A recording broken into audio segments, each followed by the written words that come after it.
यतिको चाहिँ भयो कस्तो मासुको अचार बनाऊ भनेर लागि परे। एक्लै हुँदाखेरि सब्जी बनाइराख्न के गर्न साह्रै झ्याउ लाग्दो रहेछ कि। मासु कुकुरी कुवाको अचार बनाउनु पर्यो। त्यहाँबाट हेरौँ कति दिन खानु मिल्दो रहेछ र ढङ्गा पुग्छ कि पुग्दैन हेरौँ। मैले चाहिँ अलिकति म्यारिनेसन गरेर फ्रिजमा राखेँ। अनि त्यहाँबाट यहाँ चाहिँ इन्टिग्रेन्ट रेडी हुँदैछ। यो चाहिँ ड्राई एकदम हेभी ड्राई हुनु पर्यो। मान्छेले बोनलेस मात्रै गर्छन् रे, तर यो ब्रोइलर टोक्ने दाँत त अझैसम्म खतरै छ नि हौ। पनि के त टोक्छ भने जाऊ यो ब्रोइलरको टोक्नु त सकिँदैन र भने।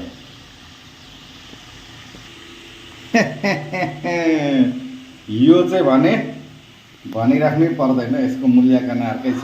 यसलाई चाहिँ अलिकति हिपहप पिसमा बनाइरहेछु। यो चाहिँ यसो मेहनत गरेको बापत भने जस्तो नि। अनि यो चाहिँ बन्दैछ।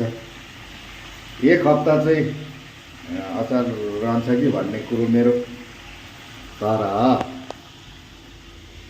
यो ज्यानको ढङ्ग पुग्छ कि पुग्दैन भन्ने कुरो सबैभन्दा ठुलो कुरो रहनेछ।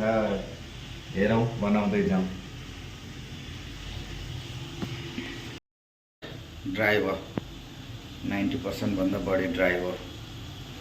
यहाँ छ इन्टिग्रेन्टहरू, यो चिजहरू लगाउँछु। वस्तु यतिको चाहिँ भयो वस्तु। फाइनल टच चाहिँ यतिको भयो मेरो। सुकेर थोरै पो भयो त, नपुग्ला जस्तो। यो त छँदैछ। लाई नभनौँ, यो चाहिँ हो स्पेसल भन्छ नि आजको चिफ गेस्ट चाहिँ। यो ओए है अहिले चाहिँ यतिको भएको छ।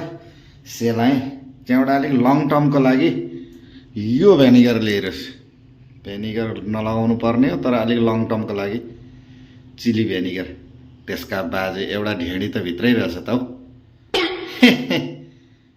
यो लिएर चाहिँ यहाँ लगाउनु पर्यो। अनि यसरी यसो त ओपन त गरेर चाहिँ कति लगाउनु हौ अन्दाज छैन।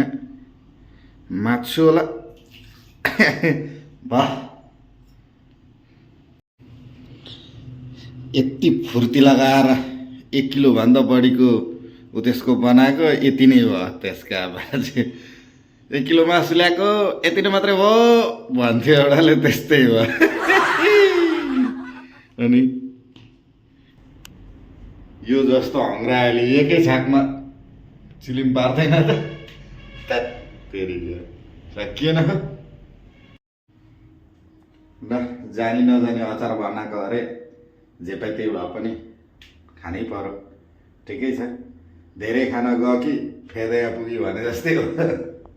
ओके।